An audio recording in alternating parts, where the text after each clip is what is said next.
Hello and welcome to lecture 6 of the NPTEL MOOCs course on economic growth and development. Starting today's lecture, we will deal with a series of discussions on economic development and growth models. There are various growth and development models that have been worked out by economists spanning over more than a century. And it is of course not possible to cover all of these development and growth models as a part of this course. However, we will try to cover some of the most important development and growth models with appropriate discussions with regard to the implications of each of these models of growth and development. Before we begin with today's lecture, we will go through a recapitulation from the last class. In the last class, which was titled as Modern Economic Growth, we mostly tried to look at the contribution of Professor Simon Kuznets to the literature on economic growth and what was the importance of his empirical research, through which he collected a lot of historical data and came up with the trends of economic growth of the highly industrialized nations of the world. One of the things that we tried to do in the last class was to compare the historical growth rate and the contemporary growth rates that we see today. A growth rate of about 7% or 8% or 9% does not seem very surprising in today's contemporary world.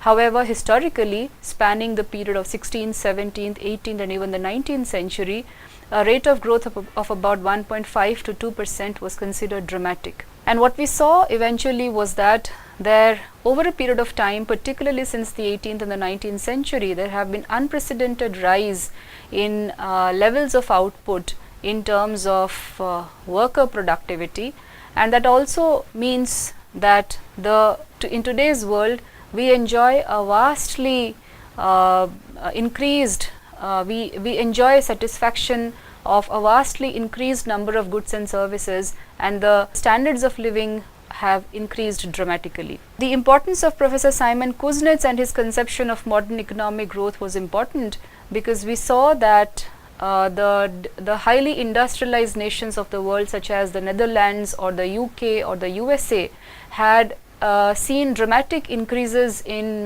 population growth as well as per capita output growth rate, and there were also certain common characteristics that came up with regard to these highly industrialized nations. And Kuznets, through his pioneering work on modern economic growth, had reflected upon 6 important characteristics. The first one was that these nations have experienced very high rates of growth of per capita output and population, and he also came up with certain calculations which showed that given a period of given a certain growth rates, what is the time that it will require for doubling up of the GDP per capita or doubling up of population and doubling up of the overall per capita output of a nation. The second important characteristic that Kuznets was reflecting upon was the very high rates of increase in total factor productivity, which means that the total number of output produced per unit of factor input, and here he was not just referring to labor productivity but all other factors of production.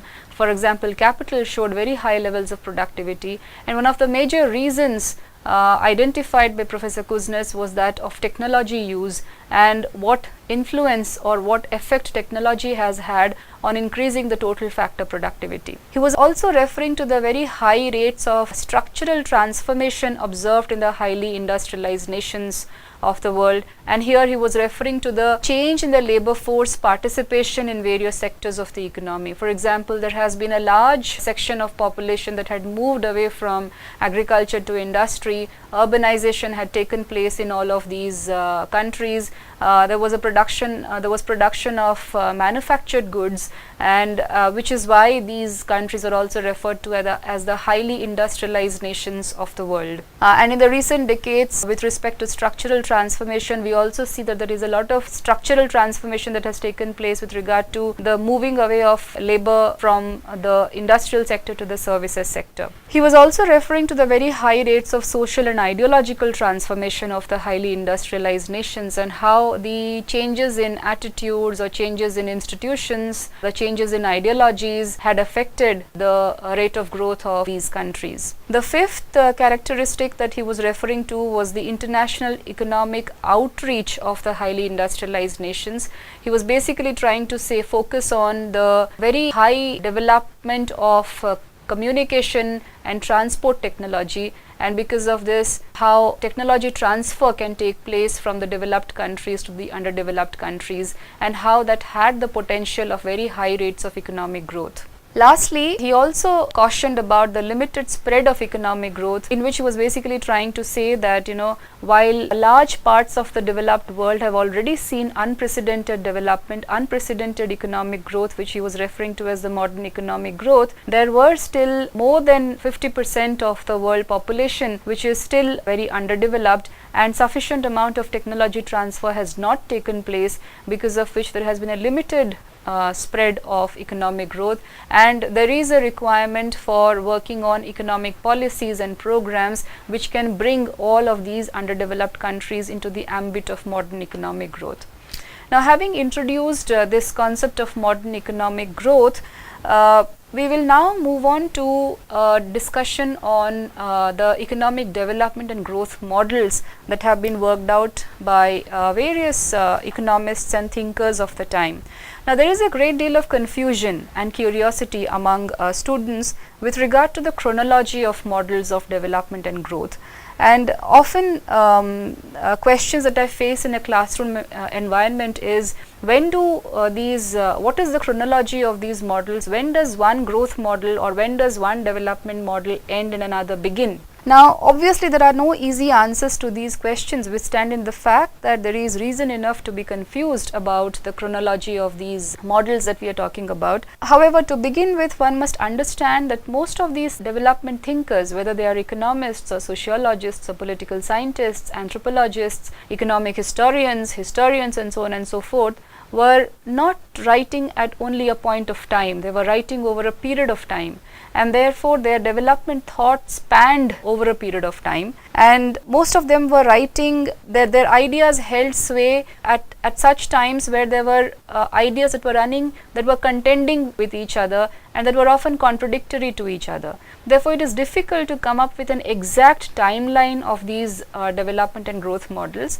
However, it is not difficult to highlight some of the most important development thoughts that had a lot of influence over the way we started thinking about development and growth, particularly from the 1900s onwards. So, what I have done as a part of today's introductory lecture on economic growth models is to first give you a chronology of the economic development and growth models that we have come to understand today.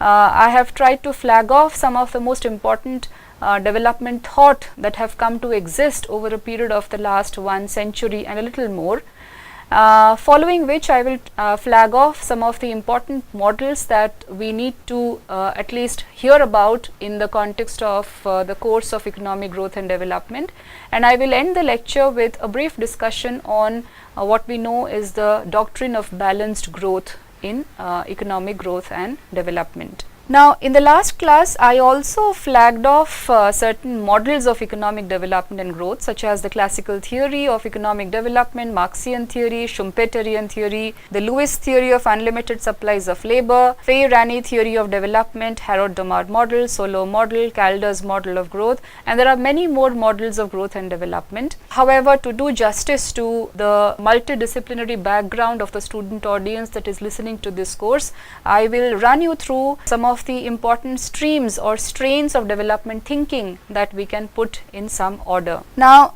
to begin with, one of the first trends in development thinking can be categorized as what is referred to as development as universal history, and that can be traced back to the writings of Karl Marx, who was writing in the 19th century, and it can be described as a progression through a series of socio-economic stages culminating in socialism, through which a society must inevitably pass during the course of its history. And each stage represents a different mode of production, which is nothing but a different type of relationship between people and resources in the production process. And in this kind of development, which is shown as universal history, the agent of change is basically the class conflict, which eventually leads to the end of one stage and the start of another. It is such as a shift from the capitalist to socialist modes of production, and this model of change is often called historical or evolutionary revolutionary. And there is a significant body of modern development theory and practice that has been influenced by Marxist and neo-Marxist analysis, especially before the global demise of centrally planned economies at the end of the 1980s. A second strain of development thinking, and with which we are primarily concerned with when we are talking about development and growth models, is what is referred to as development as economic growth. And it mostly started in the 1950s, or its popularity started in the 1950s when nation states were reorganizing themselves after the Second World War. It was developing in a climate of Cold War with the communist East. It came as a response to the practical concerns to promote growth in post-war Europe and the colonies and ex-colonies. They led to the emergence of an entirely different model of development, and it was based on the definition of development as economic growth. And as we have discussed Simon Kuznets in the last class, we know that growth here was being measured because the national income accounts had come into major attention through the National Bureau of Economic Research of the United States. So growth here had started being measured in terms of growth in national output, consumption and material living standards. So such growth would lead developing countries out of poverty, it was thought, and allow them to catch up with the developed world. And progress in this model was, and to a large extent, it continues to be measured in terms of growth in per capita income or GDP, which, although not a perfect indicator, was and continues to be the most widely available one. Development as economic growth was actually the earliest model in development theory, which in the 1950s was becoming a distinct body of academic research that was largely dominated by the works of economists and economic historians such as William Arthur Lewis and Walt W. Rostow. So the early development models largely reflected on the belief that capital accumulation was the key to economic growth, and although the models of early 50s and early 60s varied in their analysis of precisely how growth in underdeveloped economies take place, they were generally united in emphasizing the need for large-scale investment in the modern sector, and by the modern sector here we basically mean the industrial sector. And when we come to the conclusion of this lecture through a discussion of the balanced growth model, we will actually see what is this investment that we are talking about in the modern industrial sector, and what is the importance of capital accumulation and why it held so much importance to the so-called growth concept. Now, this investment, a large-scale investment that was being proposed through these growth and development models, was largely to be financed by domestic savings, that is the proportion of income which is not consumed by the households, combined with foreign capital in the form of aid and private sector investment. And domestic savings or capital could be mobilized by the state using various forms of taxation and directed towards investments in public infrastructure and modern industry. However, these development models, which were purely economic development and growth models with a lot of focus on measurement issues, with a lot of focus on measurement of national income and output and GDP growth rate and so on and so forth, came there was a lot of challenge to these development models as well, and these challenges were mostly coming from sociologists and political scientists from the US in the 1960s, and they were the ones who started talking about development as modernization. And development as modernization came as a response to the challenges of development as economic growth, and they highlighted some of the major weaknesses of these early development models. What they believed was that traditional societies could be transformed structurally into modern societies. In the economic growth and development models, when we are talking about traditional sector and the modern sector, we are mostly referring to the agricultural sector and the industrial sector, the movement of labor force away from the agricultural sector to the industrial sector. However, the sociologists and political scientists who were focusing on development as modernization believed that traditional societies could be transformed structurally into modern societies through active diffusion within developing countries of modern values, institutions and technologies found in the developed countries. For one of the best examples of modern values was of course the Western form of education, which was considered to be one of the most important contributions to modern economic growth. A fourth strain in development thinking that came up was referred to as world structural change, and there were various proponents of such development models referred to as world structural change. They were largely influenced by Marx and other Marxist writers. They called themselves as belonging to the structuralist tradition, and these writers accounted for underdevelopment in terms of an international system of political and economic structures which favored certain regions or countries that were referred to as the core against the others that were referred to as the periphery. They were also referred to as the dependency theorists, and these theories were together known as the dependency theory, and they had a lot of popularity in the 1970s that inspired academic research, and there was a lot of concern for equitable development of the core countries, of the periphery, of the countries belonging to the periphery with respect to the core. And this dependency theory, it could be seen broadly as a left-wing challenge to a more right-wing modernization theory, and it was also an alternative theory of development in which the key to development involved altering international political and economic structures. So unlike modernization theory of the 1960s, which was brought about by the sociologists and political scientists in the US, the dependency theory never fully translated into practical policy recommendations that could be followed by governments and international agencies. And even within the academic circles where it had seen a lot of deliberation, interest in dependency theory declined during the 1980s and the 1990s. However, many of the assertions and prescriptions of dependency theory resonate strongly with today's anti-globalization movement, and at the start of the 21st century, it still rekindled some interest in some of its ideas. At the end of the 1970s, another school of thought that rose to prominence was again led by the economists, and they called themselves the neoliberals, where development was considered as growth but led by free market mechanisms. And these set of economists, the neoliberals, they promoted free market and the role of, and called for reduced government interference, and they considered the role of free market and reduced government intervention as one of the most important agents of development. And this strain of development thought marked a radical shift in thinking away from the notion of state-led intervention, and it proved massively influential in policy making during the 1980s and the 1990s. In fact, the International Monetary Fund, the IMF and the World Bank, the Bretton Woods institutions which I was referring to in some of the earlier classes, played central role in promoting neoliberal policies in developing countries, and this was largely due to the 1980s debt crisis in which many developing countries found themselves unable to meet their international debt obligations and were struggling to finance essential imports. And the IMF and World Bank stepped in to provide the necessary finance, which was conditional upon the implementation of widespread economic reforms known as the structural adjustment programs.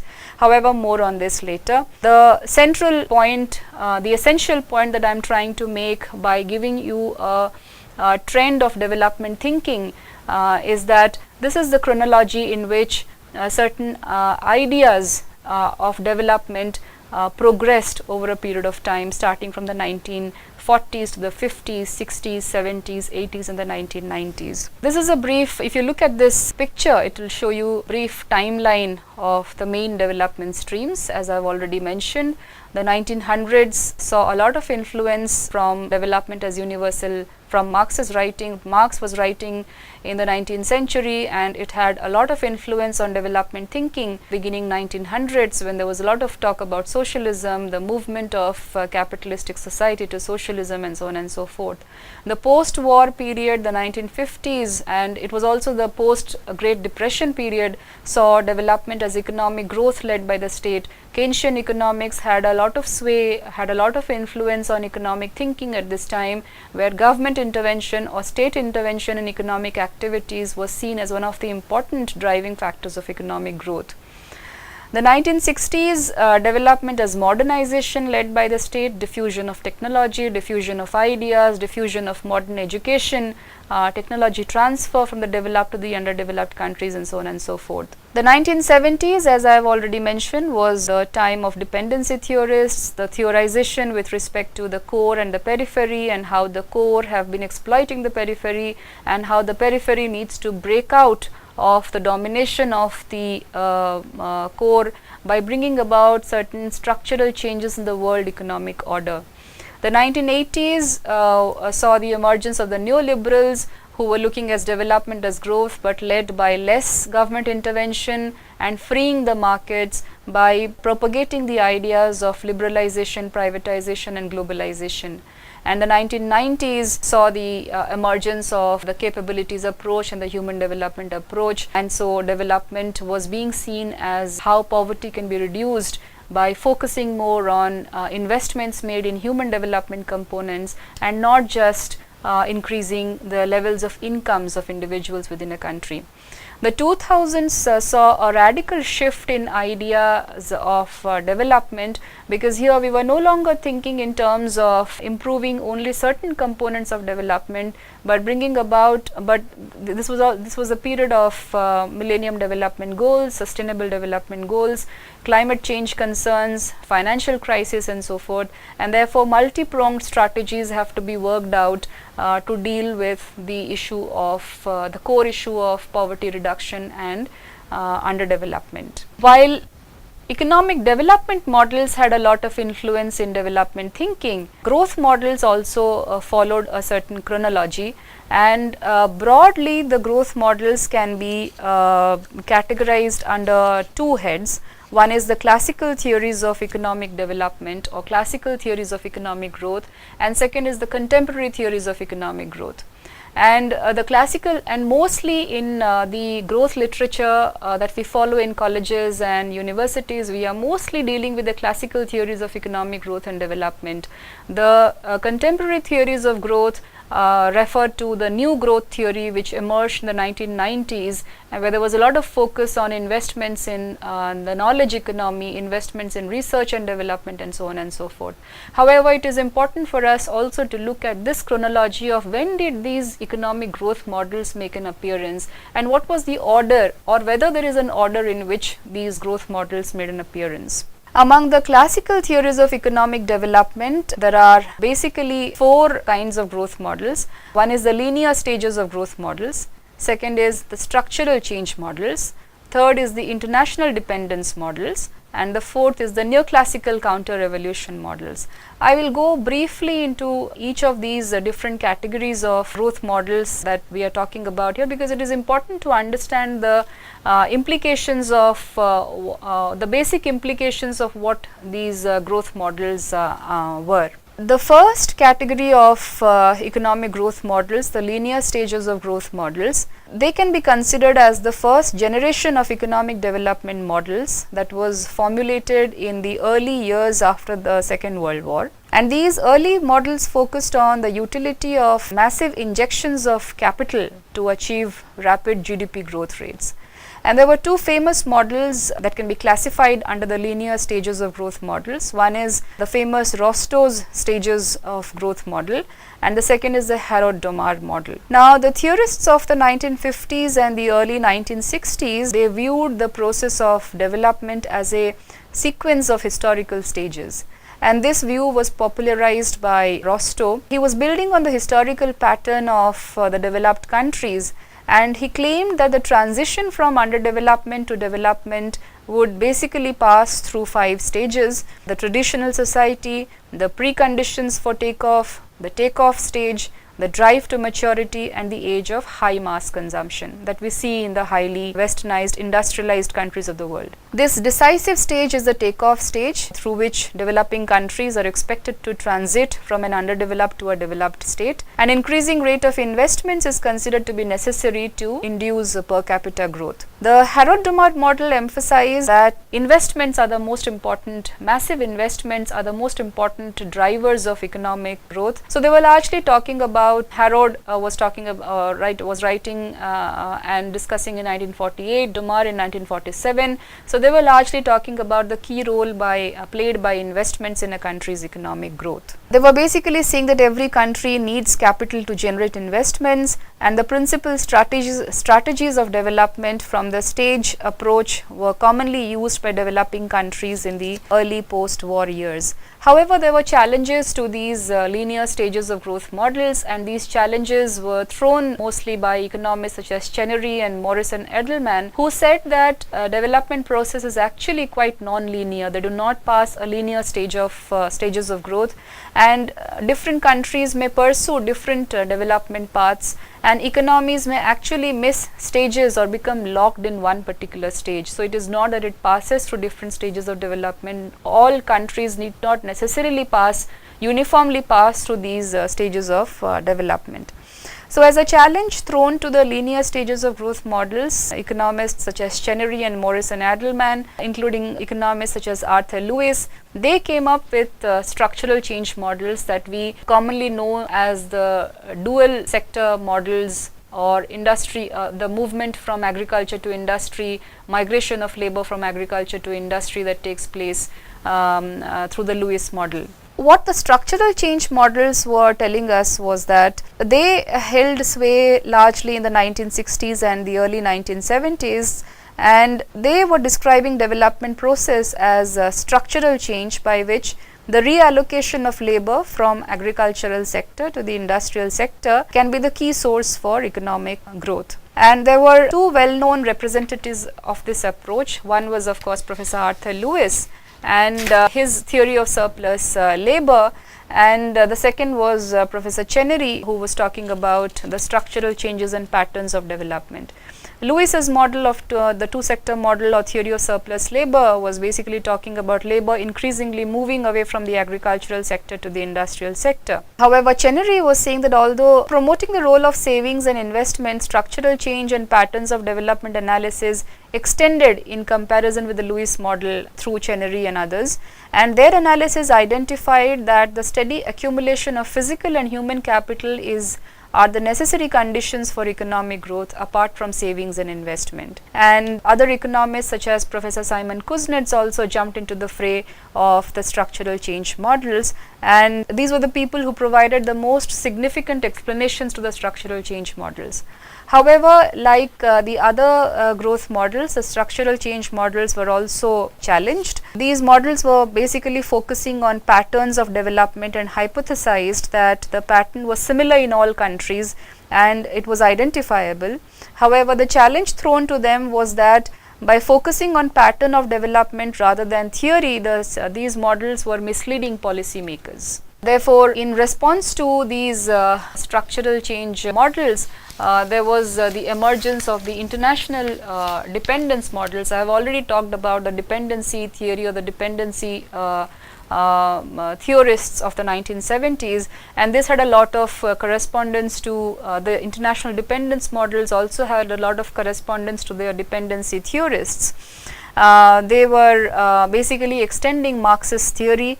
And this international dependency theory, as I have already mentioned, was very popular in the 70s and 80s, and they argued that underdevelopment exists because of the dominance of developed countries and multinational corporations over developing countries. The poor countries, it was said, was dependent on the developed countries for market and capital, and developing countries received a very small portion of the benefits that the dependent relationship brought about. So there was an unequal exchange in terms of trade against poor countries, and this made free trade a convenient vehicle of exploitation for the developed countries.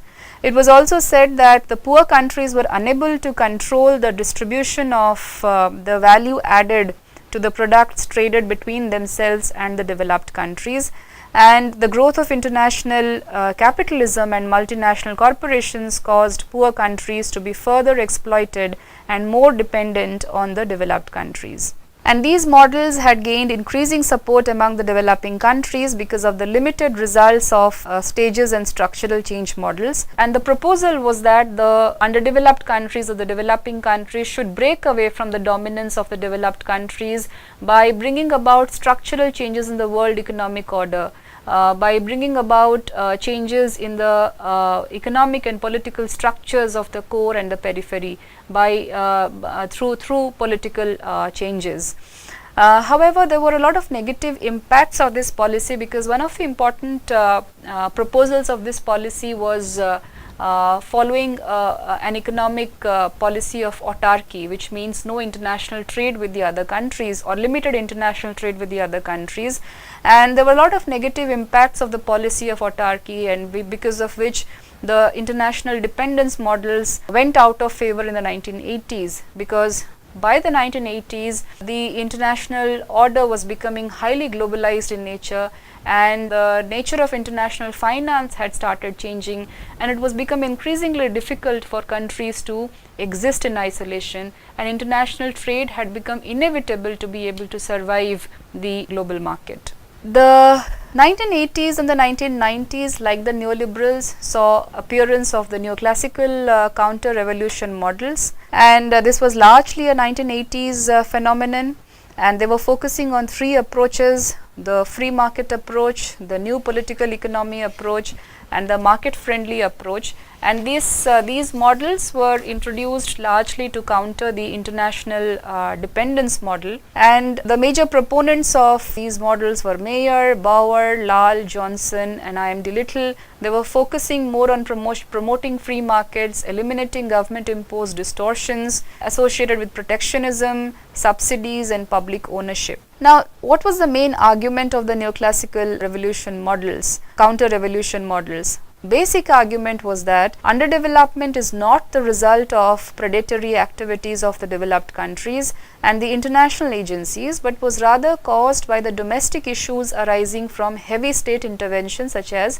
poor resource allocation, government induced price distortion, and corruption. So, as a response to public sector inefficiency, they proposed promotion of free markets. Another strand of neoclassical free market thought called themselves a traditional neoclassical growth theory, and they actually originated from the erstwhile Harrod-Domar and Solow growth models, and they expanded the Harrod-Domar formulation, the Solow neoclassical growth model, stressing on the importance of three factors of output growth: increases in labor quantity and quality, increase in capital, and improvements in technology. So, the neoclassical economists focused on the market to find a way out for the developing countries.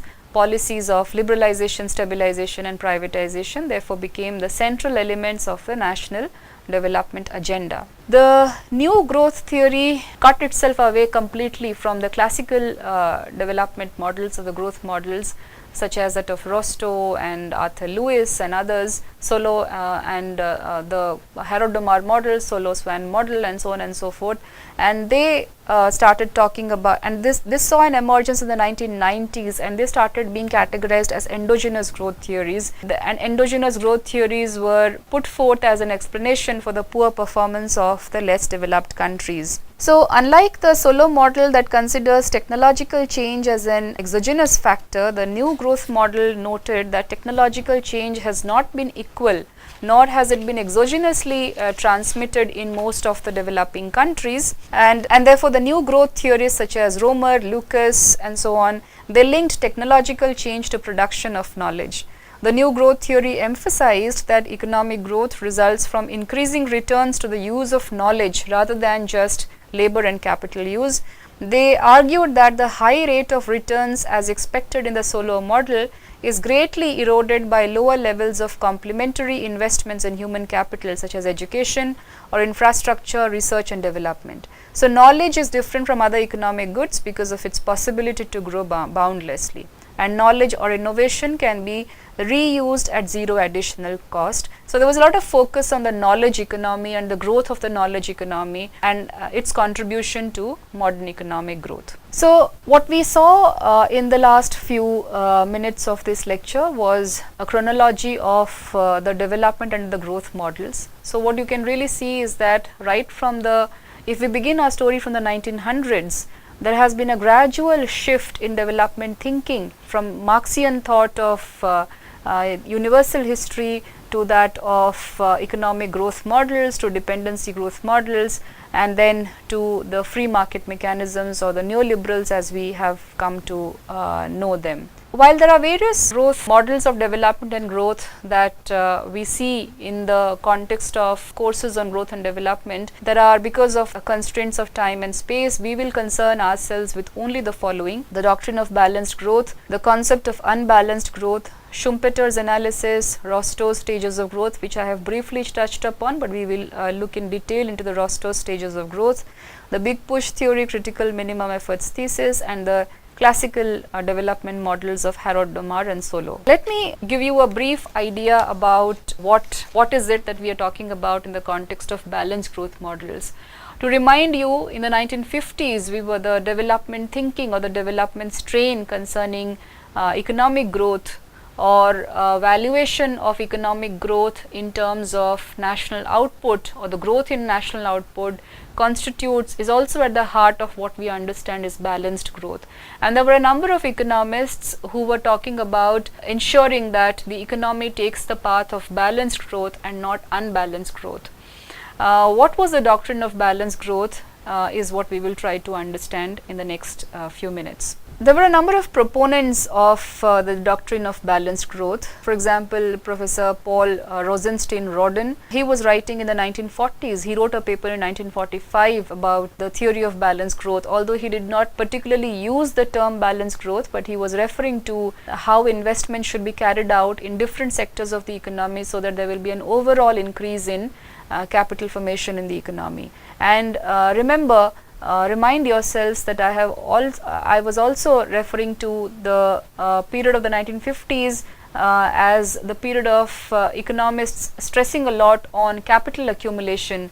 So growth models or economic development models of the 1950s were obsessing themselves with more capital formation within the economy that would lead to more and more of economic growth. The second proponent and one of the most influential in propagating the idea of balanced growth was Ragnar Nurks. He was an Estonian international economist. He was largely writing in the 1930s, in the 40s and the 50s until his untimely death in 1959. He was a major policymaker in the fields of international finance and economic development, and he had a lot of sway in thinking about the doctrine of balanced growth, and he had well-founded justifications to say why he was proposing the doctrine of balanced growth. Then we have Professor Arthur Lewis. He was an English economist, and he has contributed largely to the fields of development economics and as I've already mentioned, the dual sector models, history of world economy, and was awarded the Nobel Prize in 1979. Now let us try to understand what does this doctrine of balanced growth say through the views of Ragnar Nurks. I have picked up the views of Ragnar Nurks here because that was one of the most influential views on balanced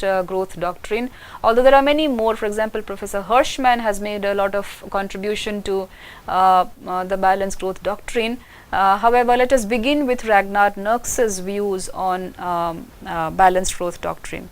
Now, Nurks introduces this doctrine of balanced growth by saying that there is one major obstacle to development of the underdeveloped countries, and that is the vicious circle of poverty.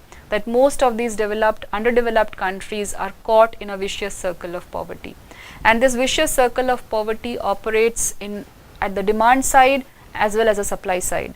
On the demand side, we know that the underdeveloped countries or the less developed countries have very low per capita incomes. So when they have low per capita incomes and consumption expenditures have to occur at a certain level, that means that they are left with very less savings at the household level. So low incomes lead to low savings, which means that they are left with very less incomes after making their expenditures on consumption. And in one of the stylized facts in economics is that if you recall the circular flow of income and national output that I was referring to in the first class, I was talking about the households and the firms and how the households save, and whatever the households save go as investments to the firms, and whatever is invested by the firms come out as output, which is then again bought by the households as a part of consumption expenditure. So when the households have very less incomes, they are saving less. When there are low savings, there is very few money left for the firms based on which they can make investment decisions. So low savings will lead to low investments by the firms. Low investments will then lead to less production, and less production will mean that there will be low demand for goods and services. If the firms are producing less, then there is less demand for goods and services. And if the households are demanding less, then the size of the market is limited. So this is a vicious circle which is operating on the demand side and on the supply side. If the households are on the demand side and the firms are on the supply side, the households have less incomes, they have less savings, they are demanding less goods and services. The firms do not have access to the savings of the households, therefore they are not investing or investing less. If they are investing less, they are producing less. If they are producing less, there is less capital formation, and in fact there is reduced capital formation over a period of time, and therefore the countries are caught in a vicious cycle of poverty or a vicious circle of poverty, and therefore the size of the market in the developing countries or the underdeveloped countries is very limited. So one needs to break this vicious circle of poverty, and therefore it is essential to have a balance between demand and supply. And to be able to break this vicious circle of poverty, Ragnar Nurks was proposing a balanced growth model of development, or a balanced growth strategy or doctrine, whatever you call it. How does one break this vicious circle? One of the first propositions that Ragnar Nurks was making was with respect to creating complementarities in demand and supply. So what he was saying was that instead of making investments in one industry or the other, there should be an overall investment in all the sectors of the economy. So when investment will be made in several industries simultaneously, it will increase the income of many people who are employed in various industries, and then they will purchase foods made by each other for consumption, and so with increase in supply, demand will also go up and extent of market will increase. This will lead to capital formation and vicious circle of poverty will get broken.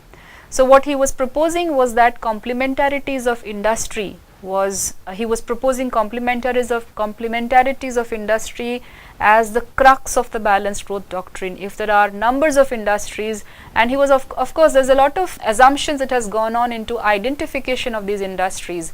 These industries should be such that they have increasing returns to scale, and there's a lot of external economies that arise out of these industries.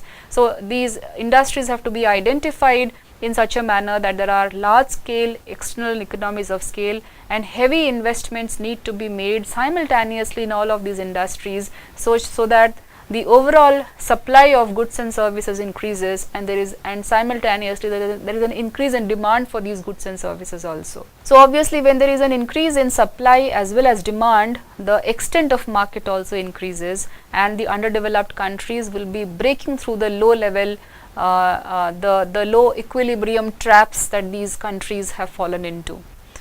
Now obviously when one is talking about complementarities of demand and complementarities of supply or complementarities of industry, it cannot be carried out by individual entrepreneurs, particularly in the context of underdeveloped countries. Therefore, there is a large role played by the governments in ensuring that these complementarities exist, and these complementarities can exist only when these investments are either made by the governments themselves, or there is a lot of support by the governments to the private entrepreneurs in inducing them to invest. So the second proposition that Ragnar Nurks was making as a part of the balanced growth doctrine was that there should be government intervention. Governments must intervene in productive activities through economic planning, and private entrepreneurs have to be encouraged by the government by providing an inducement to invest. So obviously in terms of an economic policy or economic policy prescriptions, the balanced growth doctrine was mostly referring to government support in the form of subsidies or industrial subsidies to the private entrepreneurs to be able to sustain the heavy investments required to create complementarities in demand or complementarities in industry. The third proposition, as I was already explaining, is the external economies to be these will accrue because of setting up of new industries and expansion of existing industries, which means that industries should be identified in such a manner that there is large scale increasing returns of scale, which will lead to fall in cost of production and hence fall in prices. And this increase, and because there will be fall in prices in the long run, there will be increase in demand will be experienced, and of course now we know the circle. Increase in demand will lead to expansion of markets. So when there is an expansion of domestic market, the supply of goods and services within the domestic market increases, and that will also have a lot of potential for international trade when the domestic market increases. And all of these together, complementarities of demand and supply, government interventions or government support for heavy investments and external economies all together will create a situation of economic growth. There will be increase in investment in different branches of production, leading to enlargements of markets and breaking the bonds of stationary equilibrium of underdevelopment. So, this in a nutshell was Ragnar Nurks's doctrine of balanced growth model.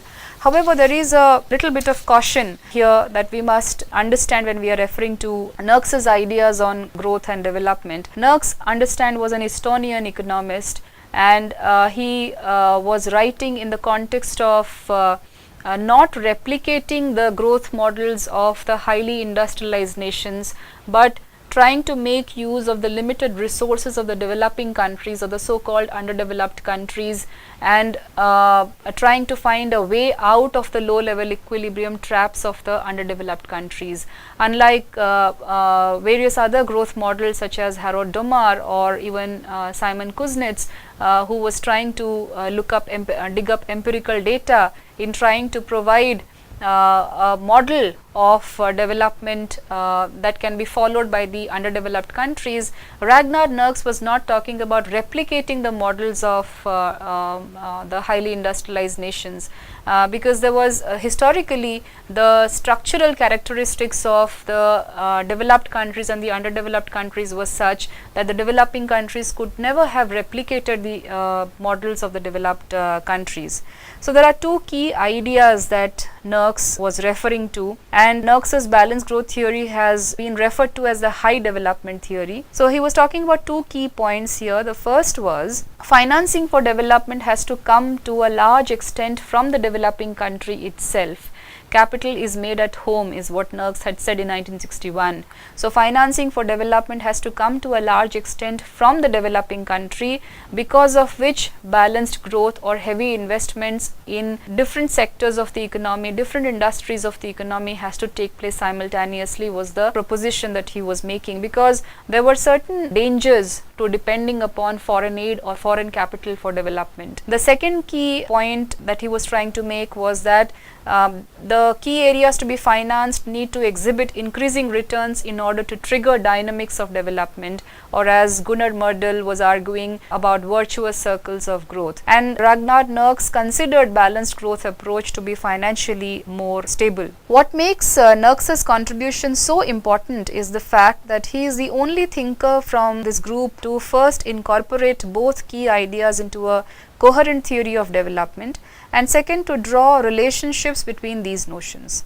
And this is precisely the reason Nurks favored the balanced growth approach over the unbalanced one, which we will discuss later. And according to Nurks, the financing for development has to come mainly from within the country which is set on development, or the so-called developing country, because the financing of growth through either foreign investments or increased trade was largely a historically unique phenomenon confined to the 19th century, and more specifically to American experience. So, what he was saying was these countries, America, the new countries within and without the British Empire, were high income countries from the start.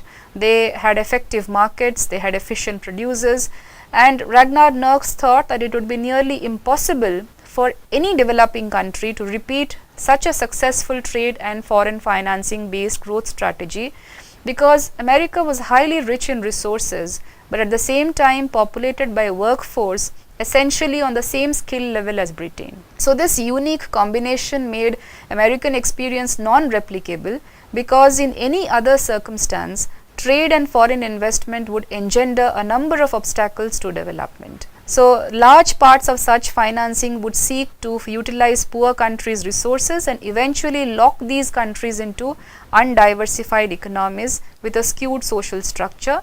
And there was a danger that significant amounts of foreign financing would actually end up funding private consumption patterns emulating Western living standards and creating balance of payments problems, which we actually saw in the post-Washington Consensus era, particularly the 1990s conditional loans taken by the developing countries as a part of the structural adjustment program, what foreign aid the dangers of foreign aid and foreign trade with respect to the development of the underdeveloping countries. So, to sum up, Ragnar Nurks's, I introduced you to the balanced growth doctrine through Ragnar Nurks's ideas because it had a lot of influence in development thinking, particularly in the context of the underdeveloped countries, and it had a lot of implications to what happened with respect to growth and development in the post structural adjustment program period. This is a discussion in progress. This will be a lecture in progress. In the next lecture, I will discuss the ideas of Professor Rosenstein Rodin and William Arthur Lewis on balanced growth, followed by unbalanced growth. What are the basic differences between balanced growth doctrine and the unbalanced growth theory, and then we will move on slowly to the other models of economic development and growth that I have highlighted. Thank you.